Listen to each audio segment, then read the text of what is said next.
Thank you for joining us, and welcome to the Meat and Poultry Processing Expansion Program Phase 4 overview.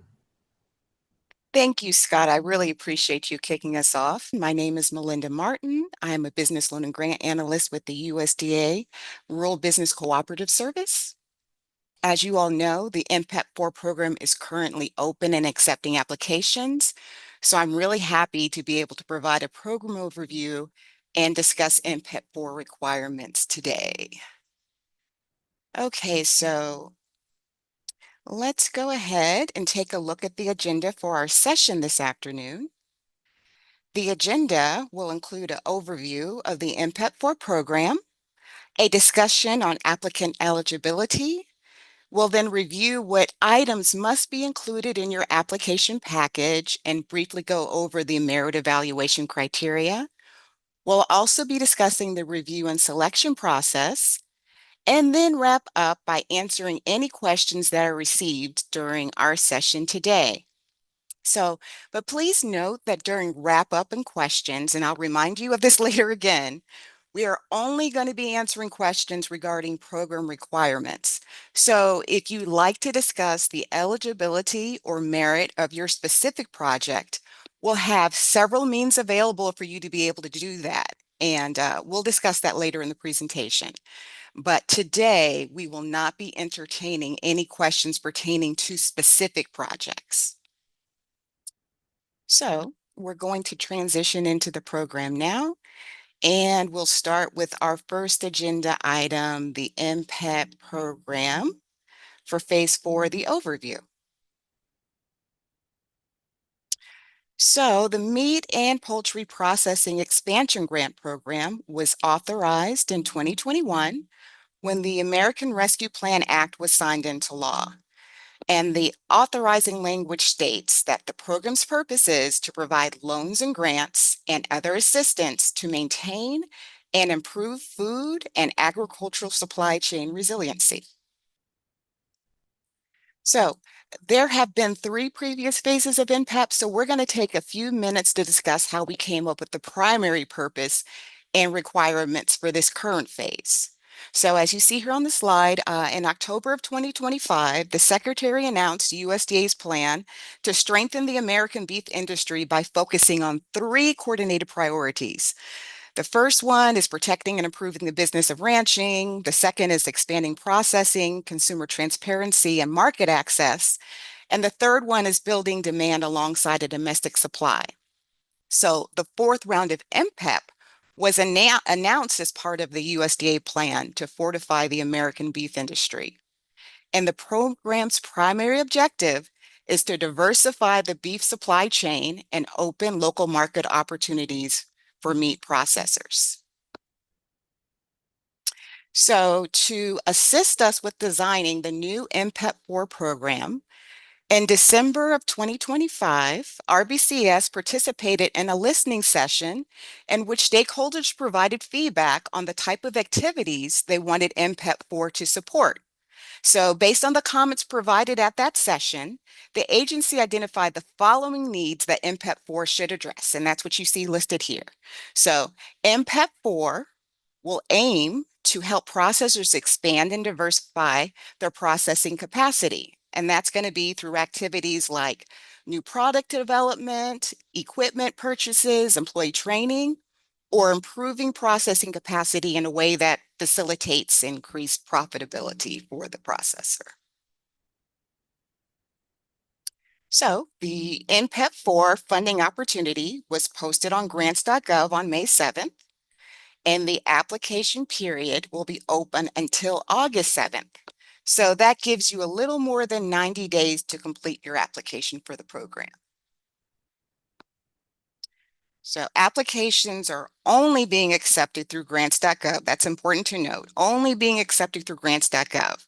And they must be received by 11:59 Eastern Time on August 7th to be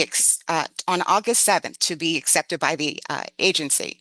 So late applications will not be accepted, and they are not eligible to compete for MPPEP 4 funding. They will not even be evaluated.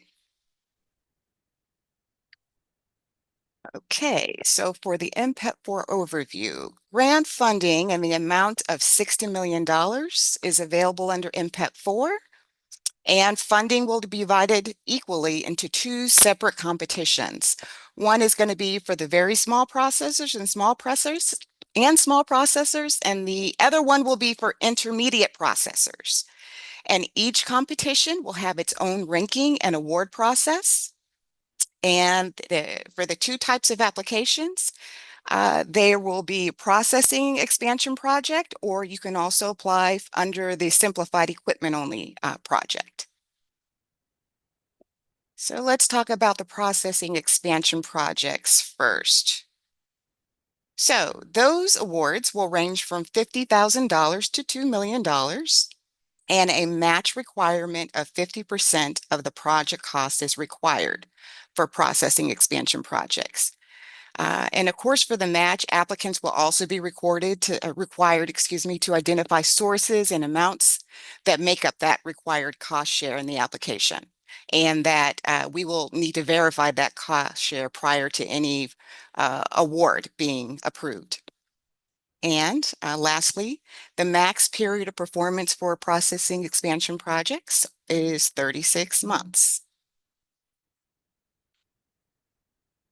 Okay, so for the second type of project here, simplified equipment only projects, awards will range from $10,000 to $250,000. The match requirement is lower for simplified equipment only projects. It's only 25% of project cost. And the max period of performance is 24 months. Okay, so we're going to spend some time going over cost share because we've received multiple questions on that requirement for each type of grant. So let's discuss it in a little bit more detail. So cost sharing is covered in Section 3.3 of the MPEP-4 NOFO. And there it says that recipients are required to contribute 25 for the project cost as a match to federal funding for simplified equipment only projects and 50% of the project cost for processing expansion projects. To truly understand what this means, you need to know what the definition of project cost is.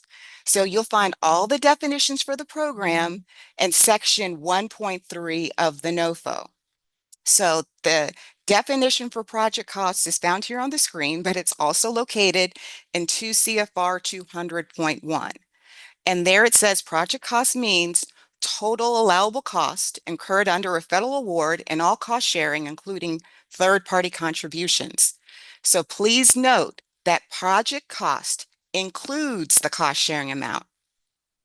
And of course, additionally, in Section 3.3, it also says that in-kind donations cannot be used to meet the cost share requirement. Gotten a lot of questions on that. So this means that cost share must be in the form of cash, either from the applicant or through a third-party contribution. It must be cash. Okay, so the next two slides are going to show you how to accurately calculate your required cost share amount. So for processing expansion projects, it's more straightforward because it's a 50-50 split between the grant and the cost share amount. So you'll most likely be able to do that math in your head. But still, the proper way to calculate cost share is provided here. So you would take the grant amount you're requesting and divide it by 0.5 to get the project cost. So you can see here at the top. And if you were requesting a max grant of $2 million, the project cost would be $4 million. Next step, to calculate cost share, you would then take the project amount and multiply it by the required cost share percentage. And so in this example that's being provided, if an applicant is seeking a $2 million grant, the cost share requirement would be $2 million as well.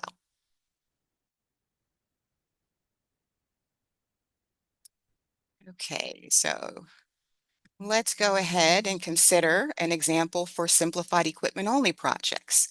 And as you know, the cost share requirement is 25% of project cost.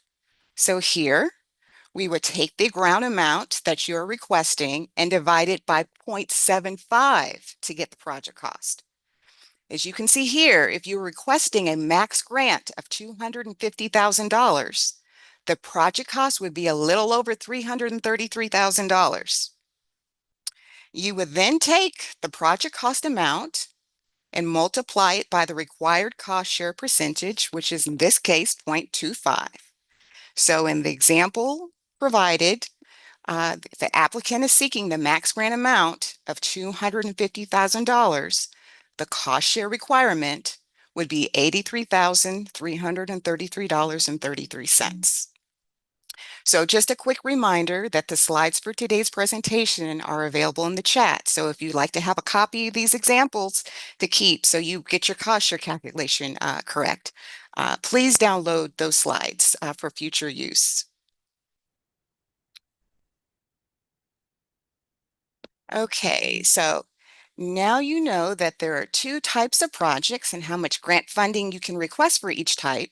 But what are you allowed to do with the funds? So the complete listing of allowable costs for processing expansion projects is included in section 1.5 of the NOFO. But here I've included some of the allowable costs we're asked about most frequently to give you a better understanding of what's allowable under phase 4. So as you can see, all kinds of equipment purchases are allowable. Funds can be used for necessary improvements, upgrades, renovations, or retrofits to an existing facility needed to install equipment. And funds can also be used to train employees on the use of equipment purchased under the grant, as well as associated new processes.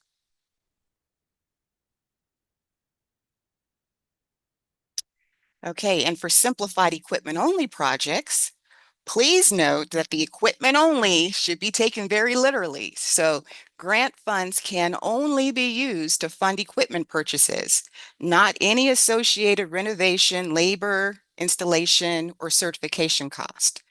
So if an applicant has a project where they're only purchasing equipment but want to include labor and installation costs in their project proposal, they would need to apply for a processing expansion grant instead. And it's also important to note, as you see here on the second bullet, that equipment may be used for any meat or poultry processing performed at the facility. Okay.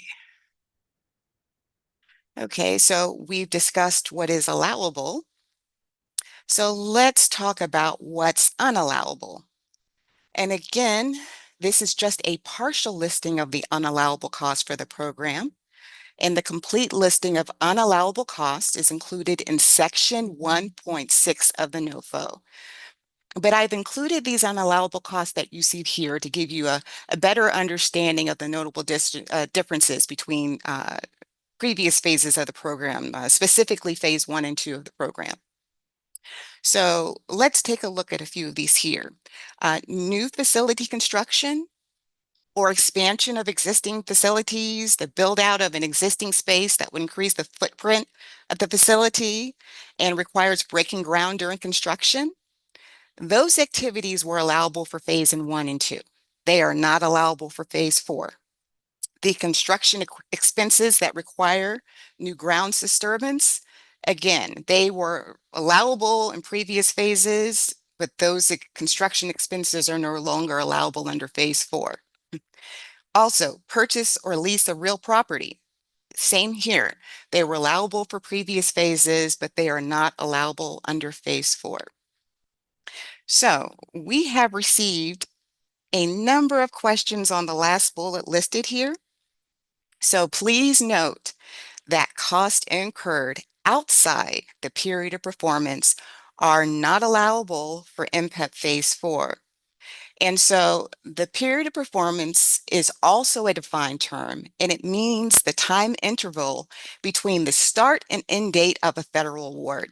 So any cost incurred before an award is executed between the applicant and the agency cannot be reimbursed with MPEP funds.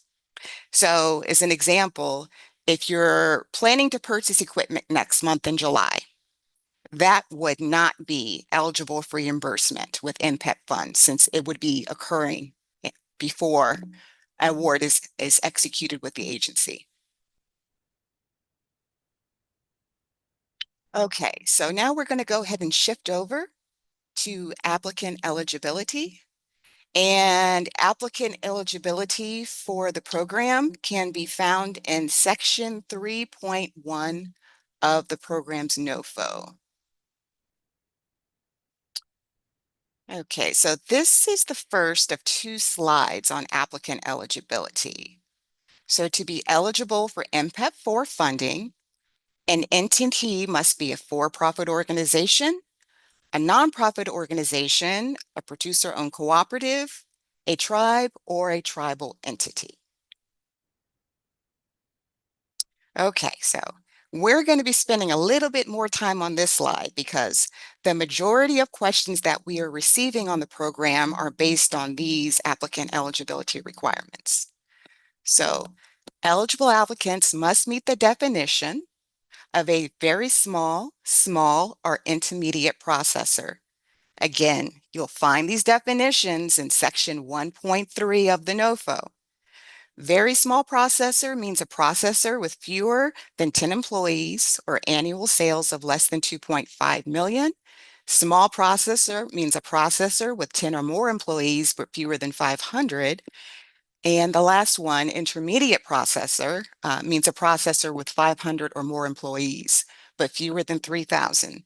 So just as a quick reminder, I should have said this earlier, if a term in the NOFO is capitalized, that's just a reminder that is a defined term. So please visit section 1.3 of the NOFO to define that term's meaning. Okay, second bullet here, this is the big one. It says eligible applicants must be currently engaged in the primary processing of cattle for commercial markets or toll process. So please pay extra special attention to this requirement. And again, MPEP 4 is part of USDA's plan to fortify the American beef industry. So to be eligible for MPEP 4, the applicant must be currently engaged in the primary processing of cattle for commercial markets or toll process.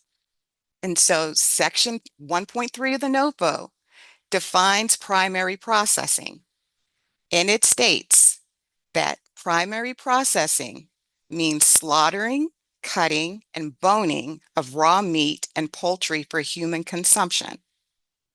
So the number one question we've been receiving on this program is, does my facility have to slaughter cattle to be eligible to apply? The answer is a resounding yes. The applicant's facility must be engaged in all the primary processing activities included in the definition to be eligible to apply for MPEP 4, and that absolutely includes slaughter. So again, if the applicant is not currently engaged in the primary processing of cattle, including slaughtering, cutting, and boning, they are not eligible for the program.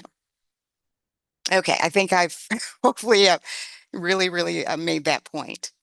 Okay, the next one here is that eligible applicants must also be currently operating under a FSIS grant of inspection.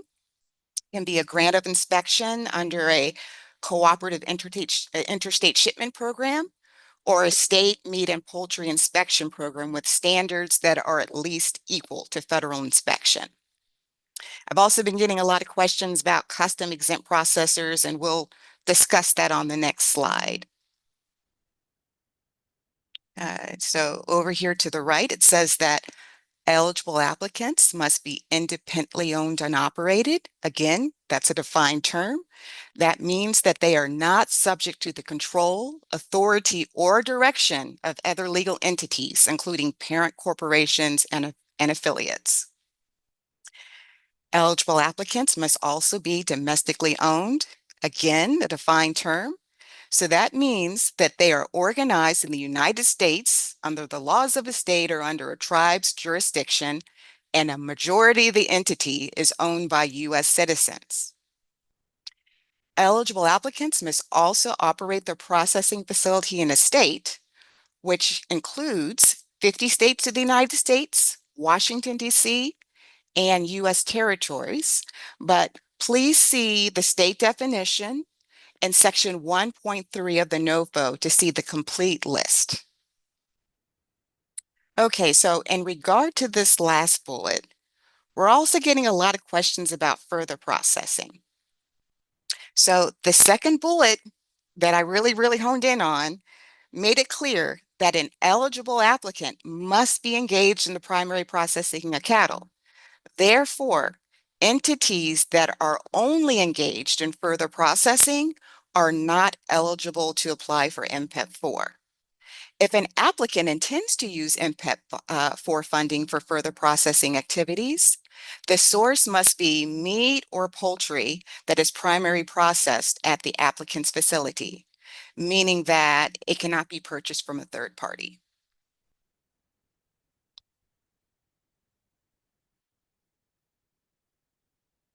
Okay, so let's get into applicants that are not eligible. And again, this is a partial listing. The full list of applicants that are not eligible is included in section 3.2 of the NOFO.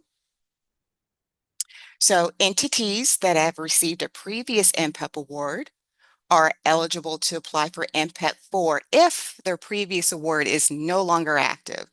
And the same is true if they received a grant under one of these AMS programs you see listed here. Uh, Processing entities that are exclusively for non-commercial use are not eligible.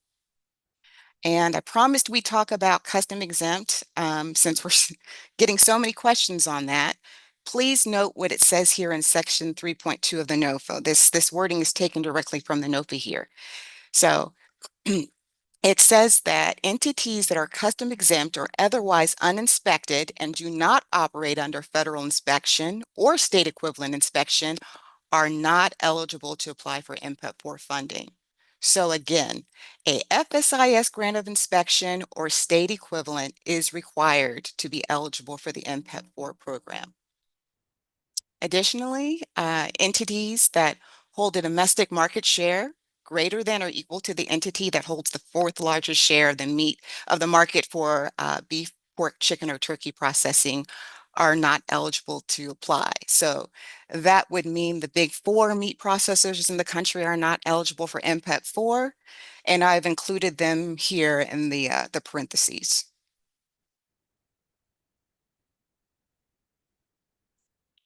Okay, so we're going to go ahead and move on to our next agenda item, and that's the application checklist and submission information.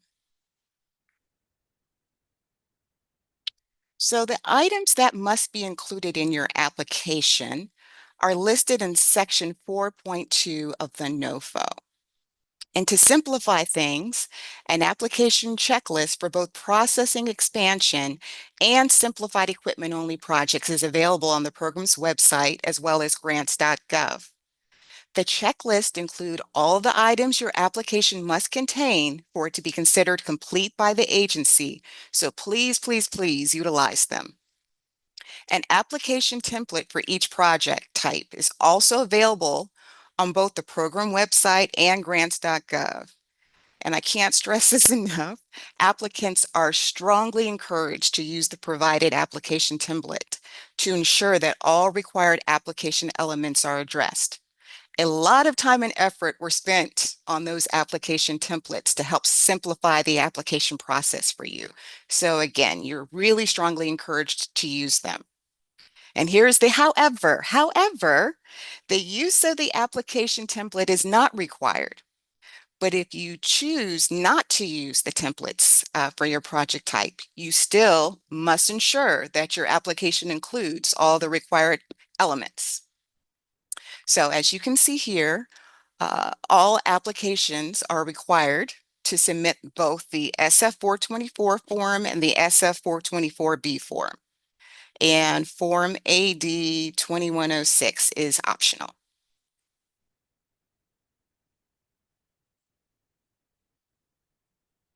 Okay, so The supporting materials that you must include in your application are included here. So please go ahead and take a look as I'm just kind of talking through them. To simplify the process, the application template actually includes a separate area where each of these items should be addressed. So please note that the supporting material that you see here is the same for both processing expansion and simplified equipment only projects, with the exception of the business plan. So as you see under business plan on the left, it says processing expansion only. So simplified equipment only applicants do not have to submit a business plan along with their application.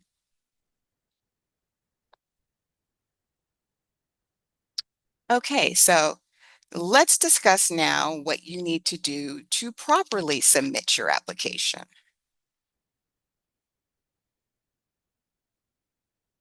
Okay, so the information that we are about to cover can be found in section 4.3 of the NOFO.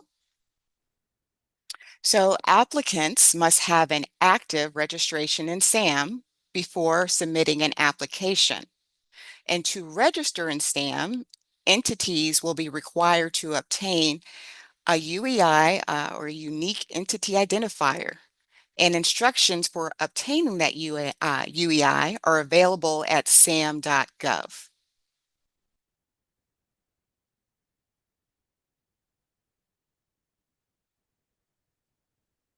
Okay, and as you see here at the top, the registration process can take weeks to complete.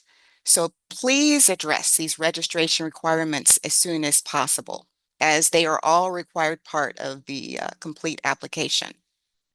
So let me just state, because we get questions on grants.gov all the time in the MPEP inbox. USDA staff members are not grants.gov experts. We are just not intimately familiar with the processes and systems that platform uses. So if you need assistance registering with SAM, creating a grants.gov account, or any of the things you see here, authorizing roles within the grants.gov system, uh, please visit the grants.gov website for training resources and video tutorials.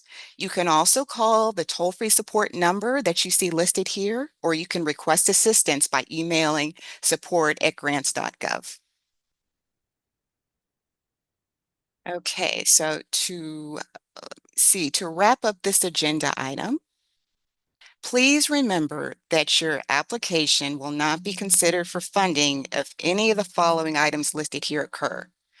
If you submit your application after 11:59 p.m. On August 7th, and that's Eastern time, of course, it will not be considered for funding. If you submit via any other method other than grants.gov, your application will not be considered for funding. And I have to say, we're accustomed to receiving panicked messages on the application due date where an applicant is saying they're having some sort of difficulty with grants.gov and they're begging the agency for help. So please do not wait until the last minute to apply, because late applications will not be accepted. Also, make sure that you are submitting your application to the correct grant program, and that your application provides all of the required information, or it will not be considered for funding. Okay. So now let's briefly discuss the merit evaluation criteria. And the merit evaluation criteria can be found in section 5.1 of the NOFO. And each application type has its own set of criteria.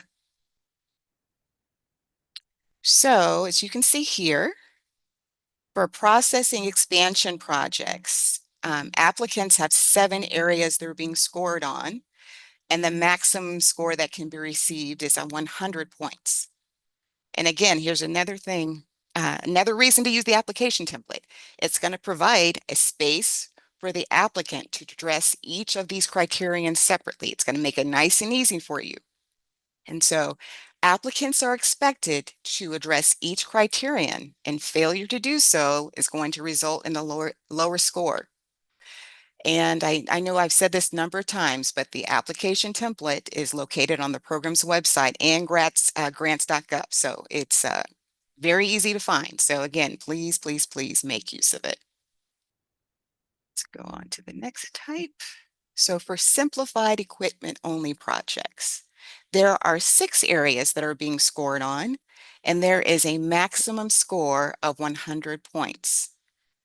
Again, there is a separate application template for this application type. And once again, applicants are expected to address each of the criterion listed here. And if you do not, that's going to result in a lower score. And just as with the other type of project type, this application template is also available on grants.gov and the program's website. Okay, so once the application period closes, we'll move on to the review and selection process. Okay, so again, at the end of the application period, a team of RBCS employees will review applications for completeness, as well as for compliance with eligibility and program requirements.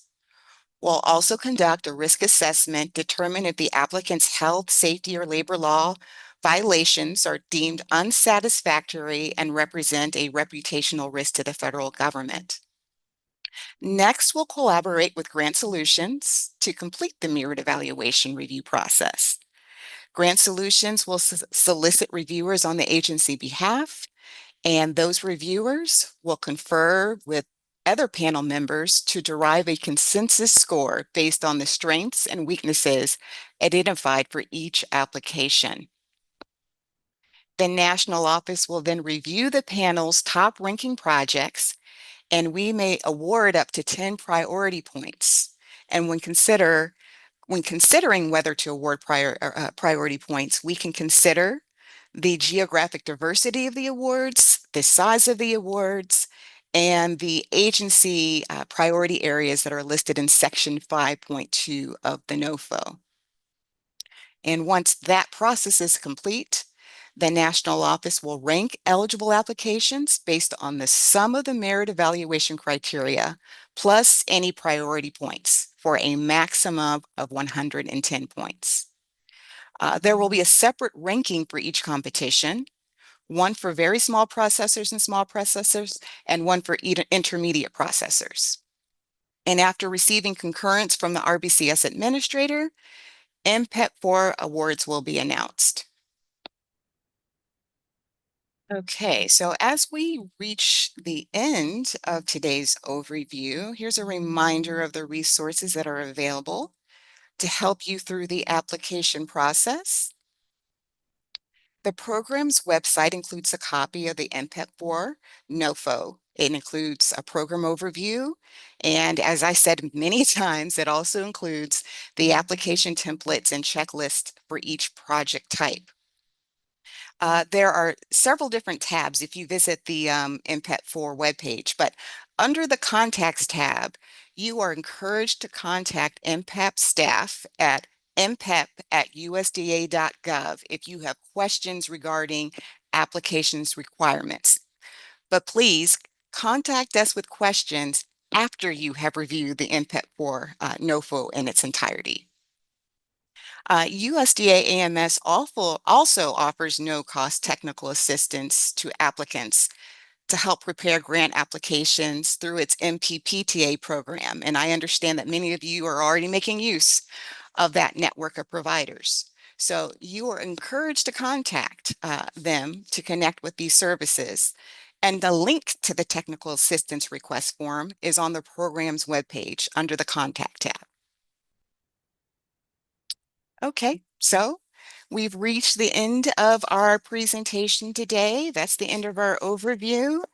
And so Gail may have been busy answering questions in the Q&A box, but we are going to go ahead and open it up now, Gail. If there are any questions that need to be answered still. And if you have any questions that you have not gotten into the Q&A, please go ahead and do so. And as a quick reminder, if you have questions that are specific to your project, please contact us at mpep@usda.gov to discuss or submit a technical assistance request through that MPPTA intake request form on the website that I just talked about a second ago. Okay, so with that, Gail, we can go ahead and shift over to Q&A, and I'll try to get myself in. Let me just say, I don't know if we can get to every single question or if we'll even have an answer to every single question. Just please note that the intent is to put a frequently asked question document on the program's website.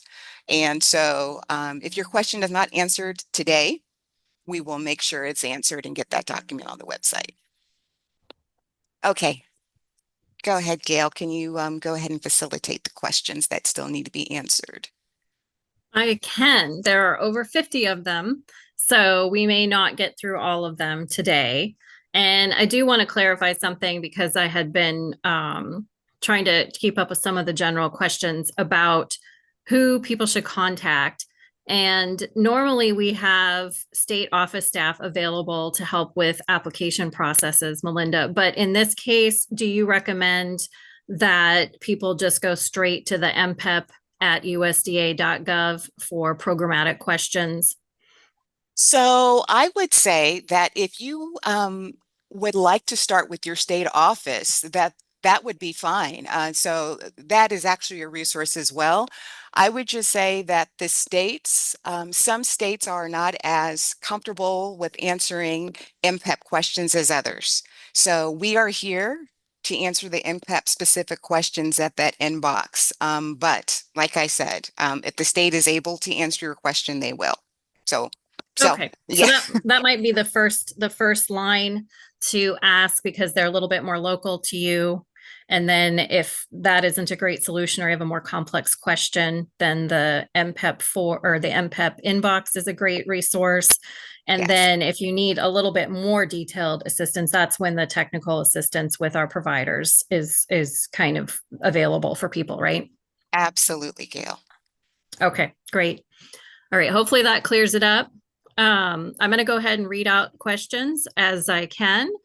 And the first one, it has to do with whether poultry is part of this notice. And I think, Melinda, what you had said is you have to be a primary beef processor, primary processor, but can applicants apply to do a project that involves poultry?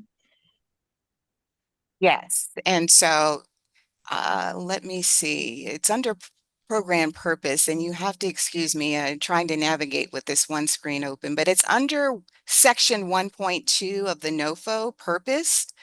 And that's where it's going to tell you, right? Although you have the requirement to be primary processing cattle, funds can be used to process any type of meat or poultry at the facility. So for a poultry processor, if your facility is also processing cattle, then yes, even if your project focuses on poultry, that would be allowable. Great. Okay. I'm also, when I can, you guys, I'll try and type something in the Q&A box too, but some of the stuff may be a little bit too complex for that. All right. Our next question. I know expanding your footprint is not eligible within this grant. If we are planning to expand our footprint outside of the grant and install equipment into the new space, will this harm our application? Would we need to show the footprint expansion outside of the grant project would be completed before a certain time to be eligible? So to answer your question, no, that would not harm your application. But I think you pretty much have it summed up with what you're saying, that yes, as long as those activities where you are expanding your footprint are not a part of the MPEP 4 application, you should be fine. But Stephen, I know you'd asked some questions in the inbox. So if you need to be in a little bit, if we need to specify a little further with the proposed project, we can talk offline. Okay, great. I'm going to go ahead and move that one out of the queue. What happens if I accidentally write the grant application for a fund that is not covered or allowed? Will the whole application be thrown out or just the item not allowed for funding? Okay, so again, I apologize because I can usually go back and forth between the NOFO, but because of my presentation view, I'm not able. Under the because I would tell you what section it's in if I had my NOFO right in front of me, but I believe it is up to 10% of project costs can be unallowable before your application would be considered where the whole application would be kicked out is what I'm getting at. So I believe you are allowed up to 10% of costs that are unallowable. And if you are awarded, you would be required to remove those costs from your application. So up to 10%. Now, if your application includes unallowable cost over 10%, it would just be deemed ineligible. Okay, great. The next question, I understand on MPEP 4, you are ineligible if your period of performance for another MPEP grant goes beyond the application deadline for MPEP 4. If you close out your other MPEP grant before the application deadline, would you then be eligible for MPEP 4? And is the eligibility requirement the same for the equipment only grants? Yes, and so if your application is closed, no longer active, yes, you are not incurring cost any longer on that previous MPEP award. It's most likely you would be eligible to come into the program for MPEP 4, and yes, the same would apply for both types of applications, whether it's processing expansion or simplified equipment only. Okay, great. Can you define what is small and large? And I know you had a slide, Melinda, where you talked about small, but I bet there's some confusion about how to figure out if you're large. Okay, so I assume they mean small processor. Yep, that's And what I'm thinking. yeah, so again, I'm going to refer you to section 1.3 of the NOFO where those terms are defined. And so I'm scrolling there now, but the small processor means a processor with 10 or more employees, but fewer than 500. I'm going up to the intermediate one. The table of excuse me, the definition section is in alphabetical order, so I'm scrolling around here. So for the intermediate processor, it's a processor with 500 or more employees, but fewer than 3,000. And for the very small, that means a processor with fewer than 10 employees or annual sales of less than 2.5 million. So let me say that there is not a definition for large processor in the MPEP 4 program, but where you would want to measure that is the definition for intermediate processor. That would be the largest type of processor that could apply for MPEP 4. And again, that's defined as a processor with 500 or more employees, but fewer than 3,000. So if you are a processor with more than 3,000 employees, well, then you would be too large to apply for MPEP 4. Great. Okay, thanks. The next question, will the processing expansion project also cover any existing facility relocation due to expansion limitations at an existing plant? Okay, so for that one, you're probably going to need to reach out to us at mpep@usda.gov. I would definitely need to ask more questions about that, what type of activities you're envisioning for that project, okay? So just drop us a line at mpep@usda.gov so we can talk more about that. Okay. And again, I think this next question probably answered to a certain degree, but are the grants available to any and all processing of animals, all kinds of animals that people consume? How about fish, for example? Yes. So again, grant funds can be used to process any type of meat or poultry. So I know I'm a broken record on this. Both of those terms are defined in section 1.3 of the NOFO. And so let me just go there really quick. So it says meat means species amenable to USDA inspection, and that includes cattle, sheep, swine, goats, catfish, and equine. And it also talks about non-amenable species for voluntary inspection, including exotic species. And those are described at 9 CFR Part 352. Again, go to your NOFO definition section. I can't rattle off to you what's included under exotic. I know there is a species of deer that is, bison is there. Those are the two that we get asked about pretty often. But if you want to know whether or not your exotic species is covered, 9 CFR Part 352 is going to be where you need to go. Poultry is also defined in the NOFO. So please take a look at those NOFO definitions to see if the animal that you want to process is covered there. Great. Okay. How much of a contingency is allowed because of the volatile market that we have? I'm not sure I understand that question. Do you understand that question, Gail? I'm wondering if it means a contingency on like, can the budget include, say, 10% overage for expected, an increase in costs? So if they're applying now, but they're not getting the grant for another 6 months and prices may go up, is there any kind of allowance that they can build into their budget?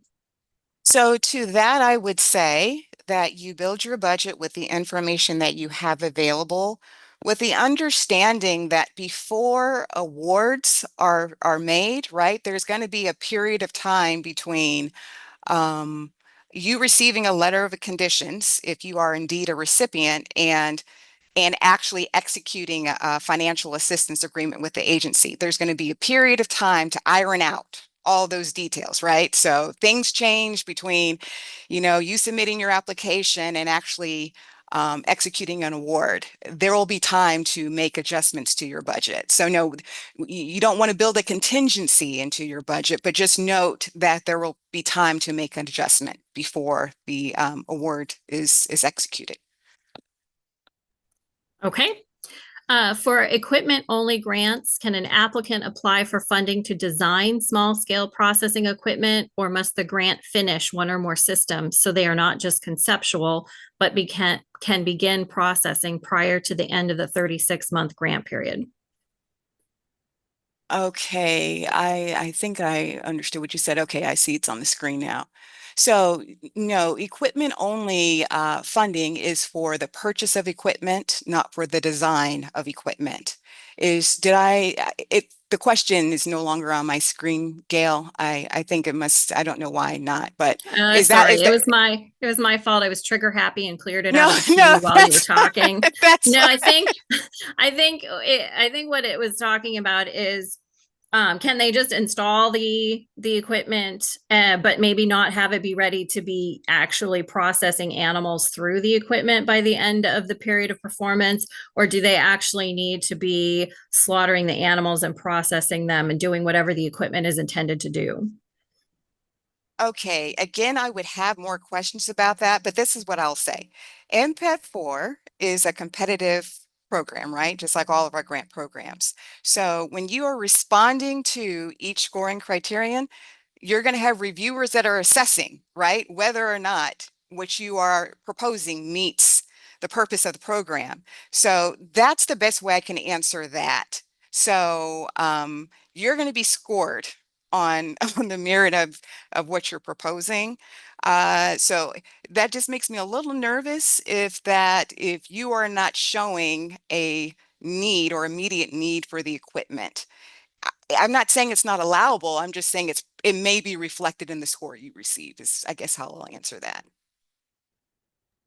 Okay, sounds good. Can a college or university be a primary applicant? And what about nonprofit organizations?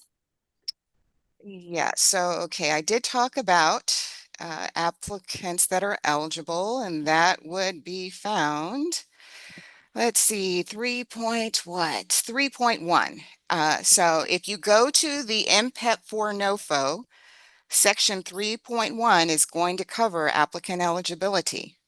So it really is based on how a college or university is structured, right? If it can fit under the umbrella because of one of these applicant types, for-profit, nonprofit, producer-owned cooperative, tribe or tribal entity, then it would be most likely eligible to apply on that point, right? And I'm sure college would be able to fit under the umbrella of a for-profit organization. However, remember that there's a whole host of other eligible applicant requirements that are listed in section 3.1. So it's not just checking the box of for-profit, nonprofit, right, tribe, or producer-owned cooperative.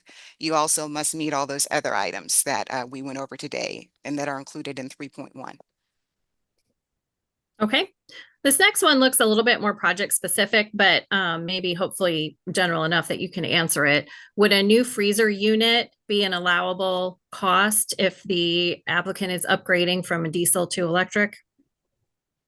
Yes, I think you would be able to make a case that you could, uh, that would be a good use of MPEP funds, yes. Okay. Would the cost of shipping for the equipment purchased be included in the equipment cost?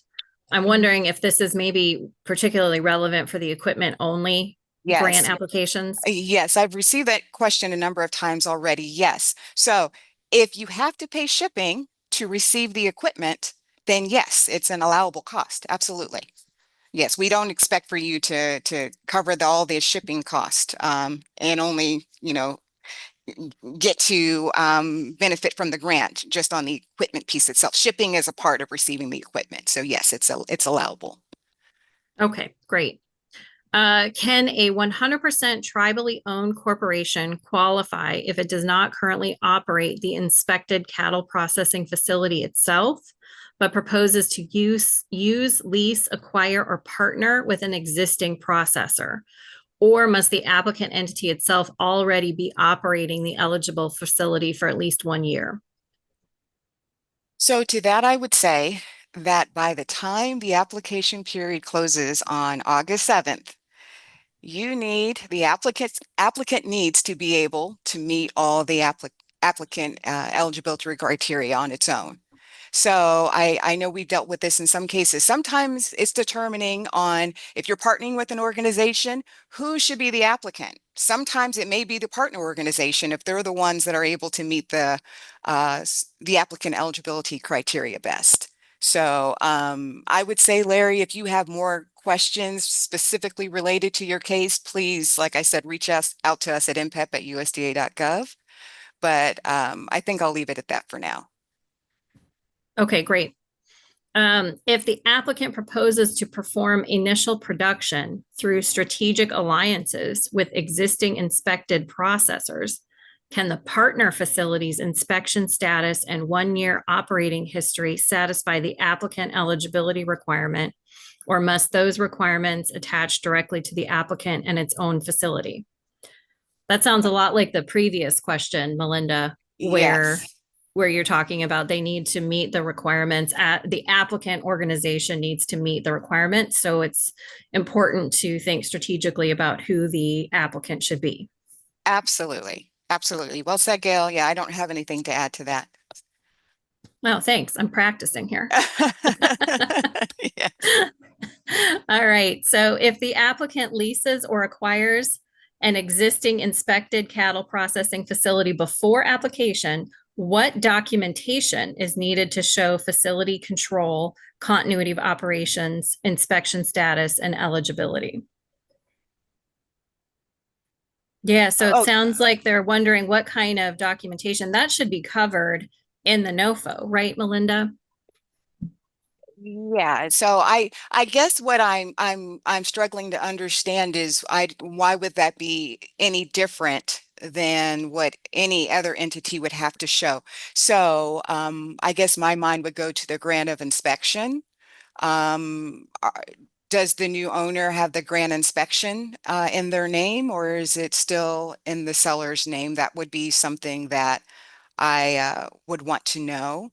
And the eligibility, when you talk about eligibility, are you talking about project eligibility, or are you talking about applicant eligibility there? I guess, yeah, I know, Larry, I see this is coming from you again. Even if you want to set, if you have lots of questions, we can talk about that. Yeah, I guess I'm not really sure what you're getting at there, but yeah, I don't think it really has anything to do with something being purchased, unless I'm missing something there. It's the thing that I'm rereading is when you're saying that leases or requires before application.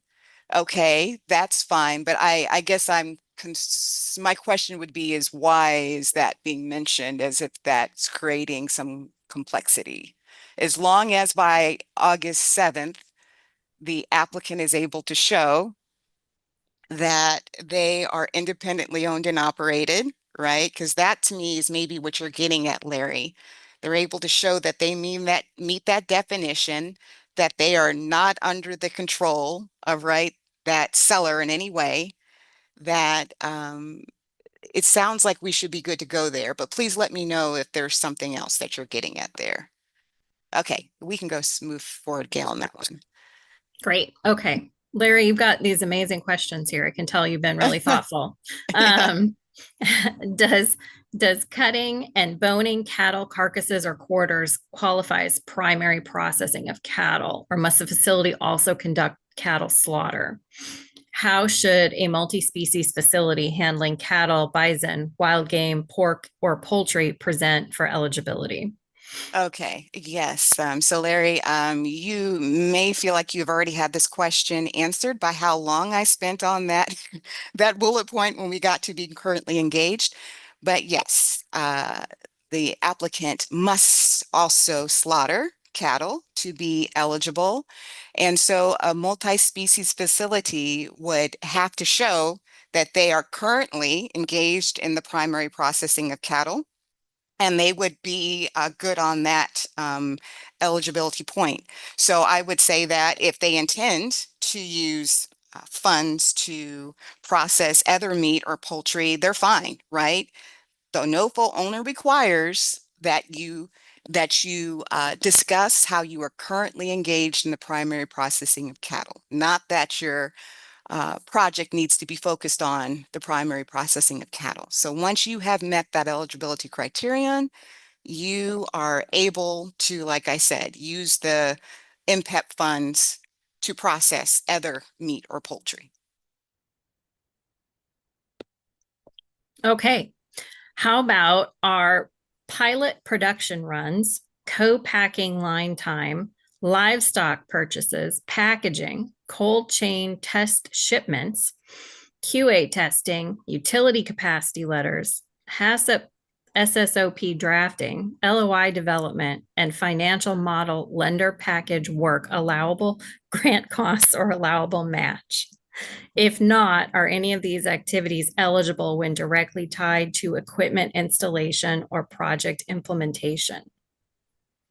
Okay, so Larry, we are going to have a record of these specific things. I cannot tell you off the top of my head if each of these things are eligible. I would have to get back to you on that, okay? So that's what we'll do. We'll make that as Yep. part of our document. Yep. So either we'll come out with some frequently asked questions after this session, or if it's a specific project thing, sending an email to mpep@usda.gov might be the best option. Yes, absolutely. Okay.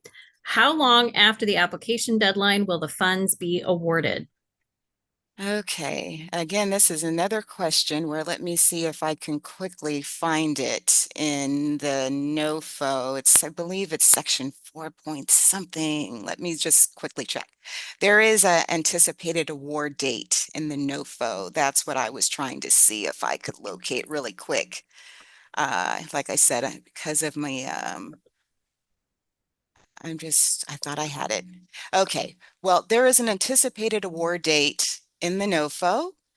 And if I wasn't on this view, I'd be able to shift over to that really quick. Let me just see though. I thought I saw it just a second. But I believe, I'm sorry, uh, I don't quickly see it, but there is an anticipated award date included in the NOFO, and I just realized I could probably search by the word anticipated to quickly find it. Okay, give me just a second, Gail, because I think yes, Yeah, there I'm it is. looking. I It's section two, it's section 2.4. I just found it. It's section 2.4. So the anticipated award date is October 22nd of 2026. And so by anticipated, I hope you know it means just that. We are going to do everything within our power to make the award announcements by October 22nd. And so if it's not by that date, I'm sure it will be shortly thereafter, but that will be our goal to announce awards by that date. And again, that date is in section 2.4 of the NOFO. Okay, great.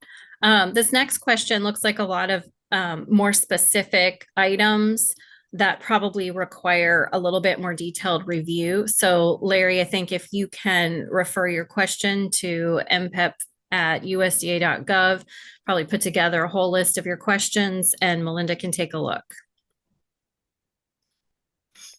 Great. Then we've got, can facilities be portable or movable?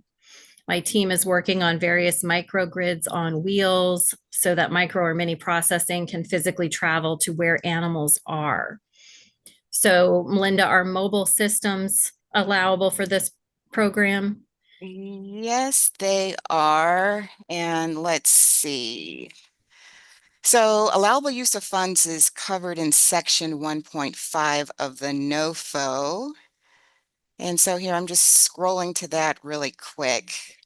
I know there's something that gets into that, but I know we are allowing mobile units. I'm just trying to see which one is. So the quick answer is yes. And let me see if I see which one. Oh, there it is.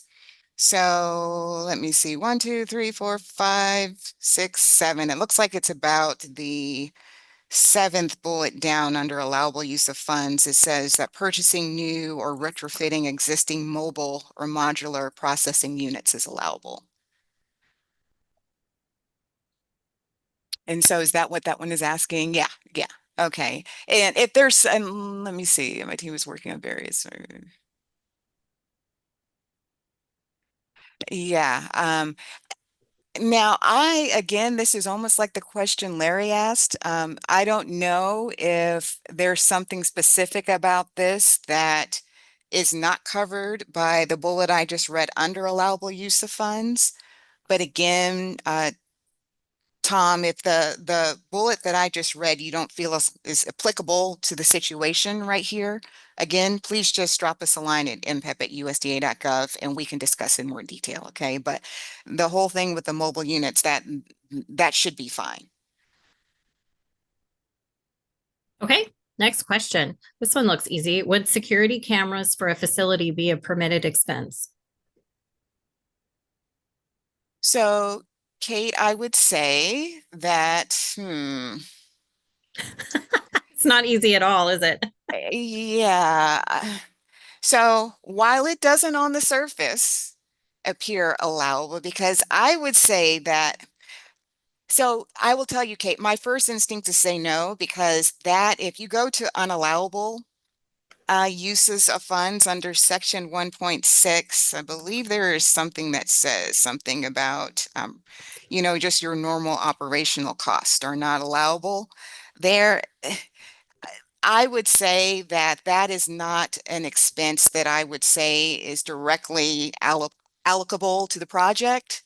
So I think, Kate, if you feel like you could make it a case that it is, again, I'll say this again, drop us a line at mpep@usda.gov and you can make a case of why you think you would say that it's not just an an operational cost, but it's something that should be directly allocable to the project.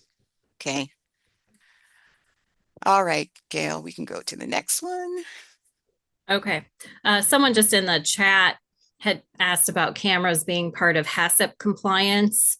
So it could be that that's kind of the thing you're talking about, Melinda, where the cameras need to be connected to the project and have a specific purpose to fulfill there.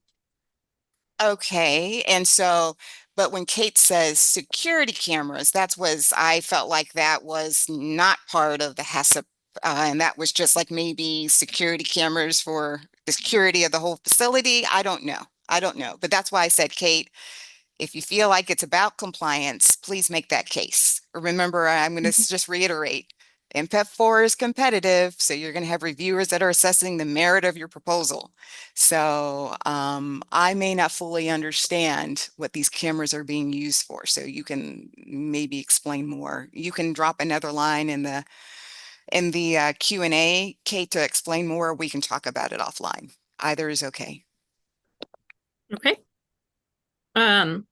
I'm seeing another kind of detailed question coming up here about calculations and metrics and things like that. And I think that's probably beyond the scope of what we can do today. So I think probably, again, a great question to send to MPEP at USDA.gov. 100% agree, Gail. Okay. Next question, is processing for buffalo allowed for this opportunity?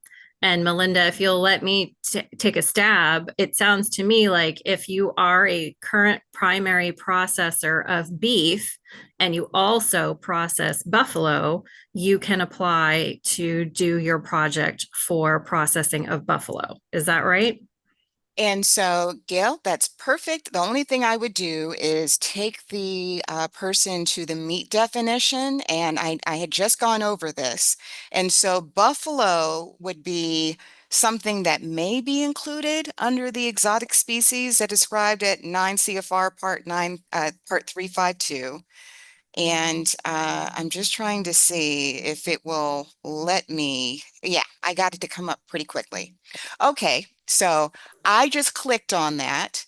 And so buffalo does fall under the exotic species, but this is why it's so important that you look at the definitions, because buffalo is allowed, but there are certain tribes that are allowed. So it says includes the water buffalo and Cape buffalo. So I just make sure that you look at the buffalo definition. And the reason why I am making that point is, for example, we've gotten questions about deer processing. Well, it can't just be a deer that somebody goes out and, outside, on their property and they decide to shoot and process.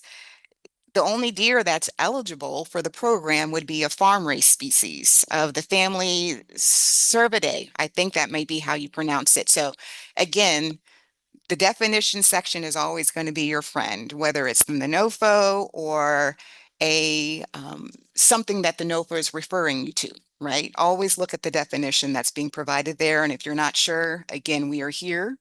And so just drop us a line if something is still unclear. Okay, that's a great point, Melinda, is that there are different species of buffalo and that the NOFO kind of is very specific. And so to check. Okay, so we've got another couple of questions coming up here about some tribal type projects. And I know those can sometimes require some special documents and a little bit more care with answering questions. So I think we should go ahead and defer those to the the MPEP at USDA.gov inbox so that you can take the time you need to make sure you're providing the right guidance for the documents. Does that sound okay? Yes. Okay. I'm going to go ahead and move on those. All right, now we have a question about refrigerated trucks, trailers, or pickups being eligible based on whether or not they're part of a mobile processing unit. And you had talked a little bit about mobile processing units being eligible for the program, but what about these other sort of things that are related to those units? So let me see. I'm gonna scroll down and we can just quickly go down to the, okay, I'm on the right screen now, to the allowable uses of funds. So I'm in section 1.5 of the NOFO, and unallowable, of course, is section 1.6. So let me see what's being asked specifically here, Gail, so I can compare the list to 1.5 and 1.6. And so that first one, I know we were talking about that. I had a instinct on that one. So, okay, just a second. I'm just scrolling down on the unallowable list. So let me see, how far am I down? 1, 2, 3, 4, 5, 6, 7. And so the seventh bullet under unallowable uses of funds. I think this may be what you're getting at. It says that equipment, including cold storage, that will be disconnected from or operate independently of the facility, with the exception of retrofitting mobile processing units. So those are unallowable. So that's what I'm trying to see if that's what Larry is getting at here. Refrigerated trucks, trailers, or pickups ineligible unless they are mobile processing units. So to answer Larry's question, the NOFO states that if those refrigerated trucks, right, if they're disconnected from or operate independently of the facility, which it sounds like they are, then they would be unallowable according to the NOFO. But again, Larry, it sounds like you're going to be sending us a list of questions. So if you need to be, go into further explanation on that, please do. But based on what you have in the Q&A here, that would fall under the unallowable use of funds. Okay, and let me see the second part of the question. Would a mobile slaughter or mobile processing unit qualify? Yes, we have already covered that. Yes, mobile slaughter or mobile processing unit would be appear under allowable uses of funds. Okay. Next question. I think someone is trying to confirm if the applicant entity must slaughter, process, and further process. I think that must be primary process and further process. So do they have to do all three of those things, Melinda, to be eligible? No. So here, let me go back to the exact NOFO language, because I don't want to just say it. I want to keep reminding everybody that the NOFO is where you should go. So applicant eligibility is section 3.1, right? So I'm back to 3.1, applicants eligible for funding. So that says that you must be currently engaged in the primary processing of cattle. As it relates to processing, that is the requirement, right? As it relates to the primary processing of cattle. There is no requirement to be engaged in further processing. You are absolutely 100% free to use funds for further processing, but remember, you have to have, if you're going to be engaged in further processing, you must source from the meat that you are primary processing, right? You can't be buying the meat that you are going to further process. So to answer that question, you are required to be engaged in the slaughtering, boning, and cutting of cattle, but you are not required to be engaged in further processing, even though those activities may be allowable, depending on the circumstances. Okay, great. I'm getting a lot of stuff in the chat too. I just wanted to let people know we're working off the Q&A section and the questions just keep coming in. And so I'm not able to keep up with the chat. So if you want to pop your question into the Q&A section, and I'm also seeing some people asking questions specifically about their situation. And we love that you're doing that, but we would ask that you would hold those questions and either talk to your state office, send us an email at mpep@usda.gov, or if you've got something really detailed, then you might want technical assistance for that. But we're going to try and keep our questions to just more general things rather than your specific project. So just letting you know, we're not ignoring you, but we're just trying to triage the questions coming in. All right, so we've got another one. If construction is part of the requested funds, but ground will already have been broken and work begun on concrete prior to the grant period, will remaining construction costs be allowable? Okay, and so we did cover this. Construction costs are not allowable for MPEP 4. So, and you can find that under section 1.6 of the NOFO. So, so just to answer your question overall, construction costs are not allowable. So, yes, if there is something specific you want to talk about, great, but it sounds like your project may not be a good match for MPEP 4. Yep, or maybe a little bit when you're getting a little bit further along, Yeah. if there was another MPEP 16 or something like that coming out. Yes. Who knows how many iterations we'll have. Um, so, okay, another question. Beef processing must be included, and then any other animals are secondary or tertiary, right? I'm reading that as you must be a primary processor of beef in order to be eligible to apply. If you also process other types of animals, that is okay. Yes, and I'm going to also read between the lines a little bit on this, Tom. I just want to make it clear to everyone. Beef processing, right, does not need to be the focus of your project. You just need to show that you are currently engaged in the primary processing of cattle to be eligible to apply on that point, right? Just on that point. So I just want to make sure because there's been confusion on that. Some have asked, oh, do I have to have the majority of my project center on beef processing? No, you do not. You just need to to show that you are currently engaged in the primary processing of cattle.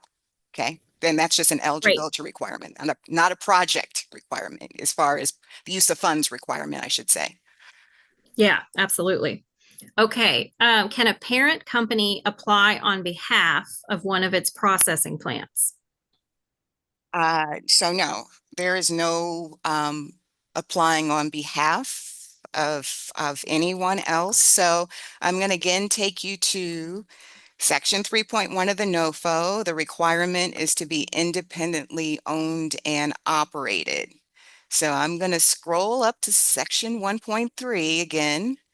And so that is where the definitions are included. So to be independently owned and operated, that means you are not owned by and not subject to the control, authority, or direction of other legal entities, right? So a parent corporation then would have to determine if they meet the other applicant eligibility requirements in the NOFO. And then if they do, then maybe that parent company should think about being the applicant because no, they cannot apply on behalf of a processing plant. Okay, I think maybe that what might be what the situation is, Melinda, where it's for some reason it's a parent company that maybe doesn't directly process, but maybe they own 100% of a processing plant and they're asking if they can apply. This may be more of a complex ownership kind of question. But I think the key is making sure that the applicant who applies is independently owned and operated, right? Yes, yes. And so they cannot be subject to the control of a parent company. That's where, and we've gotten this question a number of times. So we really have to hold a firm line there because we do understand that there's all kinds of um, ownership structures out there, right? But the NOFO is very clear that you have to be independently owned and operated. So for fairness sake, we have to hold pretty tightly to that. So again, if there is a scenario where you think that the processing plant could show that it is right, has some independence, please let us know. But typically when parent company is used, the processing plant does not have, I guess, firm control, and the parent company is the one that is calling the shots. So we can talk about that more if you'd like to, but that's usually what we're finding when we look into these. Okay, Gail. Okay. We've got a company that's got two different facilities, one under state inspection and one under FSIS inspection, can both apply. And I think this probably gets to how many applications can a single applicant submit? Yes, and that would be covered under, I believe it's section 3.2 as I quickly scroll. Because I believe under applicants, so 3.2 is applicants not eligible for funding. And I'm just, yes. So towards the bottom of that list, there is a bullet that says that entities that have affiliates, they're also submitting applications in circumstances in which all entities have identical or greater than 75% common ownership, right? Um, so basically what that's getting at is that if you have two entities that want to apply, right, but their ownership that they have in common is greater than 75%, well, then they both can apply. So I'm going back to the question that Will is asking. So Will, the question would be then, if you operate two facilities and in fact the ownership has greater than 75% common ownership, then no, both cannot apply. But if the ownership doesn't have common ownership greater than 75%, well, then both could apply. So that's how I would answer that. So again, your source would be 3.2 applicants not eligible for funding. Just see if you that bullet applies to you or not. Okay. We got another, actually, we got a couple more ownership type questions here. This first one is, so let's say we have company B is family owned by company A. Is company B eligible? My answer would be the exact same answer I just gave to Will's question. Exact same Yep. answer. It's the common ownership. So you go to that same bullet. If the ownership is greater than 75% common between the two, then only one of them could apply. Okay. Then we've got another one on ownership. This has to do if the owner, I'm guessing, so the recipient of an MPEP-4 award sold the company within 5 years, would the grant money have to be paid back? Okay, great question. And that one I'm going to have to get back to you because I believe there is language for that in our addendum for the financial assistance agreement. But let me confirm that because I believe that there is a requirement that the recipient maintain ownership for at least 10 years for the agency not to expect some of the money back. So um, drop that in the MPEP inbox, or we can just consider that as we wrap up some of these questions that need responses still. Yeah, yeah. And it might be a prorated repayment too, right, Melinda? Is that a Yes, possibility? Mhm. absolutely. Okay. All right. This next question, I think I can answer it at this point. So let me give it a shot. So this one is talking about, are cattle and meat processors the only applicant eligible, or are poultry processors also eligible? And what I'm thinking is that you must be a primary processor of cattle to be an eligible applicant, but you could also be a poultry processor, and you could use the grant to do some project with your poultry processing, as long as those costs fit into the eligible project types and the allowable uses of funds. Did I hit it on the mark, Melinda? You got it, Gail. That is correct. Woohoo! That is correct. And I'm just going to be a constant reminder for this because um, and this is no shade, I promise, but by some of the questions we're getting the MPEP inbox, it is very apparent that the NOFO has not been read. So I just always want to remind people, if you read anything, read section 3.1 and 3.2 of the NOFO. We want you to read the whole thing, but 3.1 and 3.2 of the NOFO is really going to cover eligibility really well for you.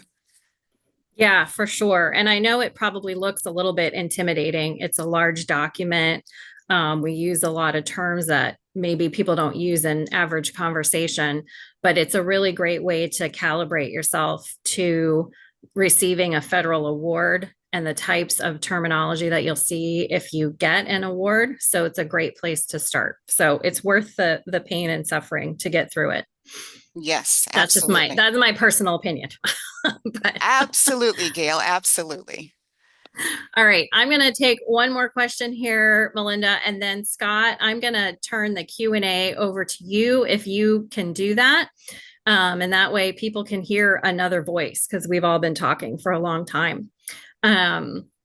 May two entities collaborate on an application if they offer slaughter and are FSIS inspected? Would they have to form a single business entity or co-op?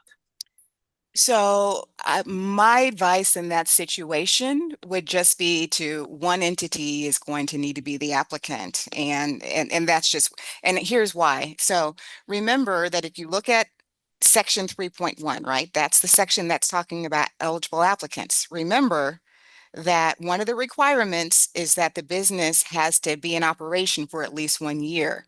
So at this point, if you form a single business entity or co-op, you are not going to have that 1 year, under your belt because this is going to be a whole new business. So I would just say in that instance, just have one of the entities apply, right? And you could structure your business and work plan in a way to have, I guess, both facilities, I guess, be included if that made sense. But no, one is going to have to be the applicant. I don't even know if there's a world where you each could have your own project if you have two separate processing facilities that both are able to meet all the applicant eligibility criteria. But yes, no, I would not say collaborate and create a new entity. I think you would not be eligible if you did that.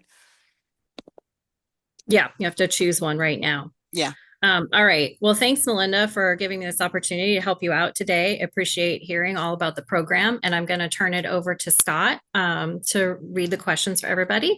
And I will speak with you later. Okay. Thank you, Gail, for your help today. Yes, thank you, Gail. And I'm not as well versed as Gail, but I can certainly read. So I'm going to go ahead and roll down some of these questions for Melinda here. Okay.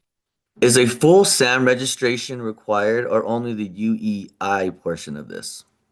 Okay. So again, I would encourage you to download the slides for the presentation that I gave today because I did cover SAM registration. Can't quickly, that's not a section of the NOFO that I visit frequently, so I can't off the top of my head tell you what section it is, even though the presentation is going to refer you to it. Here, actually, I think I just found it. So yes, so it's section 4.3 of the NOFO. It's going to tell you exactly what is required for SAM. And no, it's not only the UEI, it says you must have an active registration in SAM. And you must maintain an active registration in SAM. So that goes beyond just getting assigned a UEI number. But what I would say is I would I would implore you to visit sam.gov if you haven't already. And if there's something that is still not clear on what you need to do, please let us know. I've already said that we are not grants.gov or sam.gov experts, but if there's a basic question, we may be able to handle it. But I believe when you go through the process, even though I can't see it from your side, grants.gov is not going to let you submit an application unless you give it the information that's required, right, through SAM. So that is how I would answer that. If you've done everything you're supposed to in SAM, you should be good in grants.gov. If you haven't, it's going to flag you or it's not going to let you go further. So at least that's my understanding. So I'll leave it at that. Yeah, thanks, Melinda. And is it safe to say that, the SAM registration takes about a couple weeks for you to even get going there? Yes, that is what I have heard. So, as I said in Mm, the presentation, please do not wait until the last minute to begin that process. Even if your application is not ready, there is nothing that would preclude you from starting that SAM registration process now, which is actually recommended. Go ahead and get that started. Get your UEI if you don't already have one, and then you'll be ready to go once you actually get your application completed. I would not wait to complete the SAM registration process until I'm done with my mm, application. Do it now. absolutely. Thank you. Mhm. If you don't own the processing facility, but you do process cattle through a USDA federally inspected facility, and you are in the works of building your own facility, are you eligible for the grant? Okay, so again, this sounds like this is a candidate that would probably need to reach out to us a little separately. But let me say this, you are not required to own the facility, right? But you must show that you are independently owned and operated. So I know we have received several questions that based upon the setup with the owner, that the owner is would not have, I guess, a say over what happened with the facility, right? That it still would remain with the applicant. So again, if you want to talk a little bit more about the ownership structure and the relationship between the applicant and the owner, we'd be happy to do that. Okay, I'm just looking at this whole question again, Scott. Mhm. So it's great that you're saying that you do process cattle, through a federally inspected facility. Perfect. So that second part about you are in the works of building your own facility, and you are that part. I guess I would ask you, what are the MPEP 4 funds going to be used for? That new facility that is not built yet, I would imagine that means then it doesn't have an active grant of inspection. So anytime we start talking about a new facility, and that is may not be feasible under MPEP 4, because again, you are required to be currently operating under an FSI grant of inspection or state equivalent. So again, please reach out if you want to talk about your project a little more. And really get a better understanding of what you want to use the MPEP 4 funds for. Got it. Thank you, Melinda. If a processor has more than one facility, can grant funds be used for equipment at multiple facilities? Okay, I'm trying to remember what we are saying under allowable uses of funds, because give me a second. I'm just scrolling to the definitions section here. Feel Sure, like sure. I feel like I've answered that before, but I want to see how. Okay, so here's what I'm going to say. Okay, first of all, let me tell you to go to section 1.3 of the NOFO. It defines facility, and it says facility means a single meat processing plant designed, built, equipped, etc. for processing. So to that, I would say, I think the answer on this one is most likely going to end up being no, based upon that. And the reason I said probably is because I really need to look at all the sections that get at how funds can be used. But the definition of facility is probably going to be no, but I I will follow up on that one, okay? I feel like I've gotten the one before and I've looked it up, but I just want to ensure that's the correct answer, even though I think it is. So my final That's answer is I'll get back to you on that, even though I think the answer is no. You got to stick with one facility. Thank you, Melinda. And then for the participant that asked that question, you came in as anonymous. We still have it recorded, and she's still going to get back to you. But if you want that directly addressed to you, go ahead and put your um, or clarify the question, and it'll have your name and email for us. Okay. We've answered a few of these, so I'm gonna kind of just keep going down, Melinda. Hmm. And then just to clarify again, can you apply for both programs? No, no, you have to pick. So remember that Let me see. I think it was 75%. Yes. So under unallowable uses of funds, section 1.6, there was that requirement that there cannot be, I'm sorry, that wasn't unallowable uses of funds. That was ineligible applicants. So that would be section 3.2, I believe. I'm just scrolling. So give me a second. No problem. All righty. And so there is that requirement that entities that have common ownership of 75%, right, cannot submit another application. So that would be the same here, right? Mhm. The same entity trying to apply for both programs, well, that would not be allowable because your ownership would be more than 75% in common. Got it. Thank you. Does the beef they process have to be sold as walk-in retail, or can it be done as custom processing for customers? Okay, I may not be familiar with some of this lingo. When you say walk-in retail, I'm not quite sure, but let me see if I can, I'm just rereading the question here to see if I can understand what Lisa's really getting at. Okay, so what my eyes went to immediately is that you said, can it be done as custom processing for customers? So I just will remind you that under unallowable uses of funds, I had gone over this, that custom processing is not allowable under MPEP 4, that you must be FSIS inspected or, state equivalent to that FSIS grant of inspection. So uh, I feel like, Lisa, that what you're getting at is not something that's allowable for MPEP 4 since you're talking about custom processing. But again, you can drop us a line if I'm not clear on what you're asking. But again, custom processing is not allowable.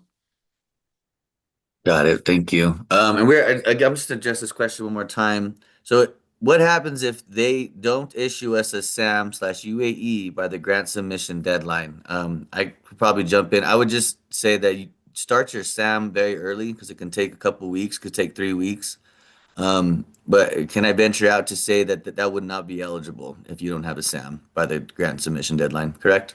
You got it, Scott. And that advice we just gave, start now then. Start now. You have until August 7th, which is more than enough time to get that all worked out. Yep, exactly. Okay. Okay, there's a couple of project specific. I'm gonna keep going here. Pigs qualify, yes, if you're a primary cattle processor.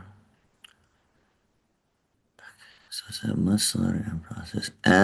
Okay, another clarifying one. So establishments, oh, I think we already got this, must slaughter, process, and further process beef to be eligible. Is that correct?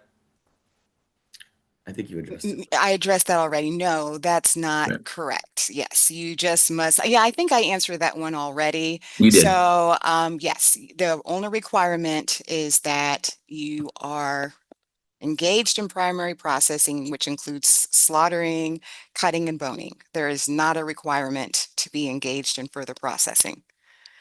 So I'm just looking at what's on my screen, Scott. There's a question Mhm. from Brittany. Did that already get covered? I'm trying to see what she's asking here. Uh, We are currently under a state grant of inspection, but noticed online that it mentioned being under inspection for at least 1 year. Is that the case? okay, so remember each of these bullets that are listed under section 3.1, you know, consider them separate from one another, right? Don't meld them together. So the requirement is that you have to be in operation for 1 year, right? And so, period. Now, when it says currently operate under FSI grant of inspection, it doesn't say you have to currently operate under FSIS grant of inspection and you have to be doing that for at least a year, right? The requirement is that you have to currently operate under FSIS grant of inspection. So on August 7th, when you submit your application, right, you need to demonstrate that you are currently operating under an FSI and grant of inspection. Now, yes, true, your business have to have been in operation for 1 year, But right, if for some reason for that whole year your business was in operation and you weren't operating under that grant of inspection for the whole year, there's nothing in the notice that requires that. Just that you are currently operating, right? At the time that you submit your application, you Mm. can demonstrate that your business is currently operating under that grant of inspection. Nice, thank you. Mhm. If there is an existing building on the slaughter facility's property, can that be outfitted for further processing? Okay, so existing video. Okay, so I I'm going to shakily say yes. And I'm saying that because it really is dependent upon what you want to use those funds for, right?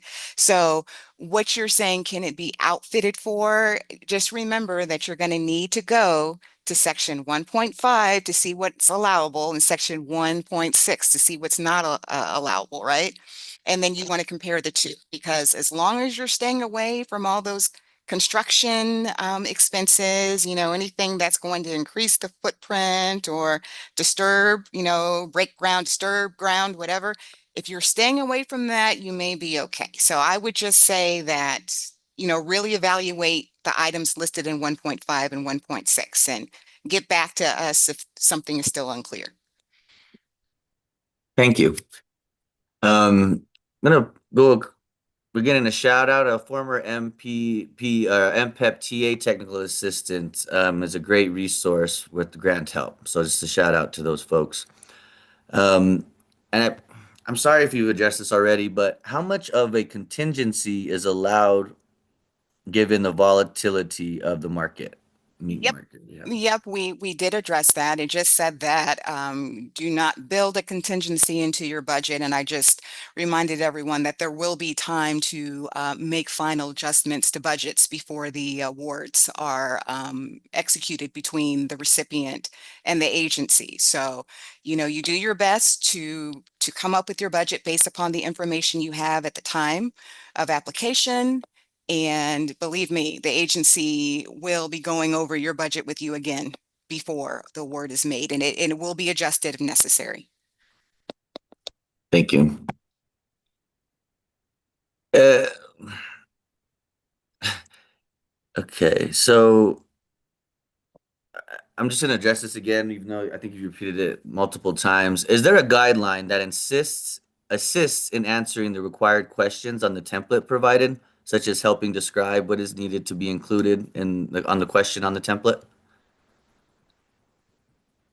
So I don't want to say there is a guideline. So the template follows the NOFO very, very closely, and it utilizes some of the same language that's included in the NOFO. So I assume maybe what you're getting at, Randy, is that if you're unclear of what the NOFO is asking, you're asking if there's anything that clarifies.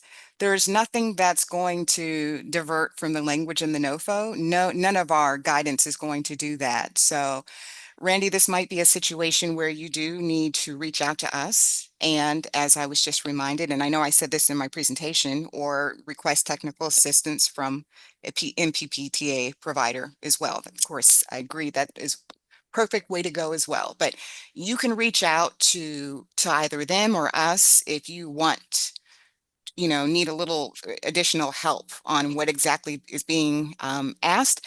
And Randy, I would even probably say MPPTA may be the way to go on this, because as an agency representative, I have to keep things fair. I can only provide so much guidance. I can't really go beyond what the NOFO is saying or advise you on what to say. So I would say that the MPPTA network would be your best bet if you really want help answering a question. Thank you, Melinda. In MPEP Phase 4, what qualifies as an expansion, given that you can't expand your footprint, but what qualifies as an expansion? I Okay, could read that so, again too. oh, go ahead, Scott, what were we saying? No, I was just saying I could reread that again too if you'd like. I kind of Yeah, so I would just say that please go to section 1.6, right? And so it looks like you're already starting to take the language from there. So I know you're probably referring to that fourth bullet down where it says that unallowable use of funds would include new facility construction or expansion of existing facilities, right? Build out of an existing space that would increase the footprint of the facility and require breaking ground during construction. So to that, let me say that that is something that would probably be case by case that we would need to discuss. I can't give you a blanket answer on that, but really focusing on that language, especially that second part, you already know that if you're breaking ground, right, that that's going to definitely be considered an expansion, right? That would not be an allowable use of funds. But I would also say that if you have a current facility, right, and you are doing something within those walls that are currently there, then you're most likely okay. If you are talking about doing something outside of those walls that are currently there, right?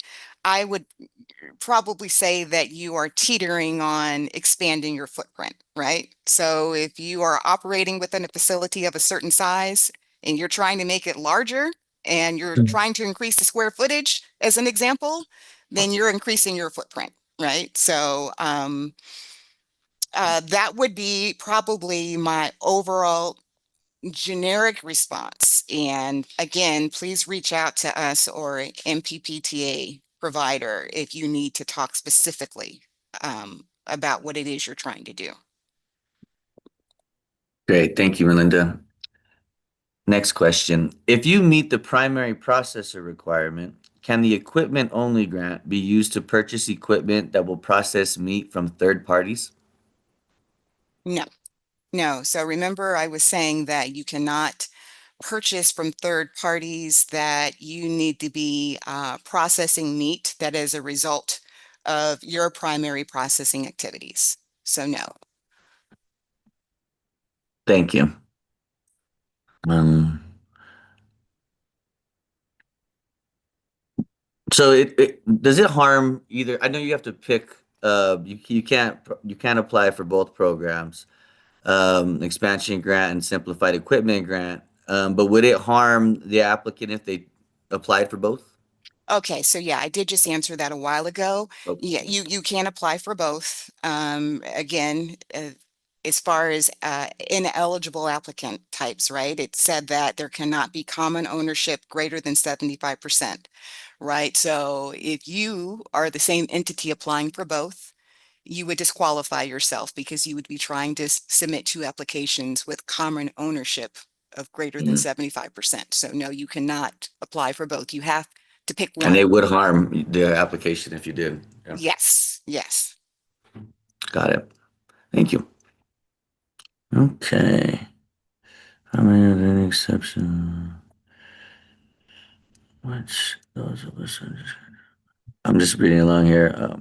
Yeah, and I do see the question. I see there's a question about the reasoning for including slaughter, and I will say that I can't really get too much into that. There's all kinds of reasons that I'm sure slaughter was included. A lot of them were made by administration officials, and they had to decide on what they wanted the purpose of the program to be and how to best help uh, beef processors. And so I actually understand why slaughter was included, but I cannot speak for them.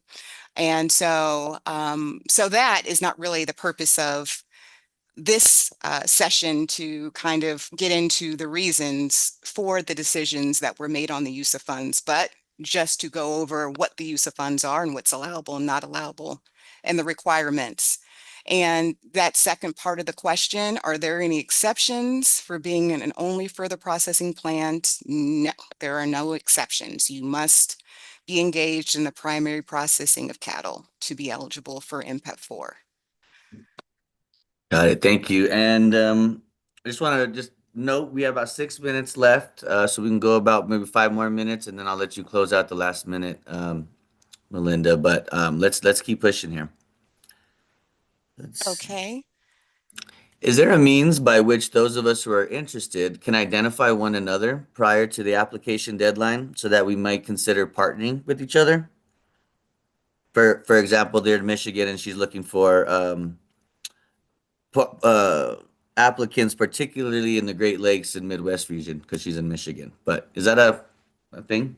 So to that, I would say, Tom, that is definitely something you should direct to the MPP TA network of providers. That is, the agency wouldn't be able to assist with any type of partnering or you engaging in conversation with other entities.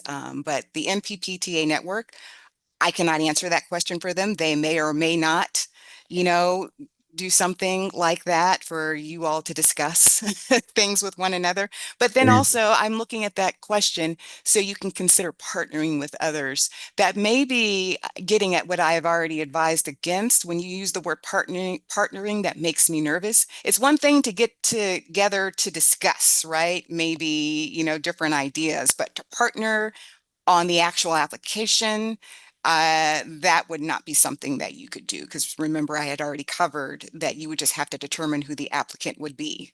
Partnering and creating a new entity, there is a requirement that a business be in operation for at least a year. So you could not create a Mm, new entity and apply for MPEP 4 and be eligible. got it. Makes sense. Would value added processing equipment, beef jerky, ground beef, be an allowable cost? Oh, absolutely. And we actually would champion that. The but is you have to make sure that you are engaged in the primary processing of cattle, right? And then if you want to use MPEP funds to create those type of products, wonderful. But you must be primary processing cattle to be eligible. Got it. Thank you. And once the grant is awarded, is the funds available upfront or do we need to submit receipts for reimbursement? I say all that information will be covered in the letter of conditions, and so no funds are not available up front. You would have to submit your receipts, yes, for reimbursement to answer your question. But again, all that stuff would be covered in your letter of conditions. Got it. Thank you. Um, I'm gonna skip this one. It's a little bit in the weeds. Mhm. And keep going down. Okay, and Scott, maybe one or two more, and then we can go ahead and start wrapping up. Yeah, that sounds good. That would sounds good. So I'm gonna kind of go down over here. Okay, we will be under state FSIS inspection for 1 year in November. Would 1 year of inspection by the time of the award qualify as that 1 year? Yeah, so I did cover, I think Brittany or maybe somebody else asked a similar question. And that's where I was saying that in section 3.1 to consider all those items, on their own. So you do not have to be under FSIS inspection for 1 year, but you have to show that your business has been in operation for at least a year. When you get that grant of inspection finally, there's no requirement that it has to be for a whole year that you have been operating under it, just that you are currently operating under it at the time of award, at the time of application, excuse me. Thank you. Thank you. I'm going down and it looks like we've actually addressed all of this. So maybe just one more. I don't clearly understand, but you've answered the rest. Would solar power qualify in something? I don't necessarily know where, Yeah, but yeah, I don't. So whoever asked that question, they would just have to, like I said, reach out to us or the MPPTA network to specify. I would need more information to even understand what that means. awesome. Yeah, thank you. And last question, we could wrap this up. Is there an American made clause in this grant? No, but there is, I believe, and I'm just quickly scrolling, priority points. That's what I'm trying to remember. I don't have all of those in my memory, but I feel like there's something like a made in USA labeling that may get you, yes. So I'm in section 5.2 of the NOFO right now, review and selection process. And so under agency priority points, it talks about the RBC as agency priority areas. One of the areas where the agency can assign you additional points is if you're utilizing the product of the product of the USA voluntary labeling standard. And so that's the last bullet under number 3 in section 5.2 of the NOFO. So I recommend you all take a look at the RBCS agency priority areas. Sometimes that is the difference in your application being awarded or not, whether or not you're able to get some of these priority points or not. So if any of them apply to you, I recommend that you make sure that you discuss those items and let us know that you are indeed, should be considered for priority points. Absolutely, especially in a competitive process like this is, every point counts. So Exactly, absolutely. Well, Scott, I just wanted to thank you for running this for us today and for the support you've given us. And I know Gail is gone, but I just wanted to say thank you to you. And I wanted to thank everybody for their attendance today. I know we did not get to all the questions, but we have a record of them. And as promised, we will get these on the website. Okay, so I would also say that if you want to have a quicker response, right, you may want to go ahead and send your question directly to the MPEP inbox or reach out to the MPPT, can't even talk now, MPPTA network of providers, because it is going to take us some time to get all the responses together for this FAQ document. So please feel free just to put your question in the inbox, like I said, or go to the network of providers if you want your question answered a little quicker. Okay, and I Awesome. just wanted to thank everybody for their time today in participating and asking your wonderful questions and listening to the presentation. And we are here. The MPPTA network is here to assist you through this process. So please, please, please reach out if anything else is needed. Okay, thank you.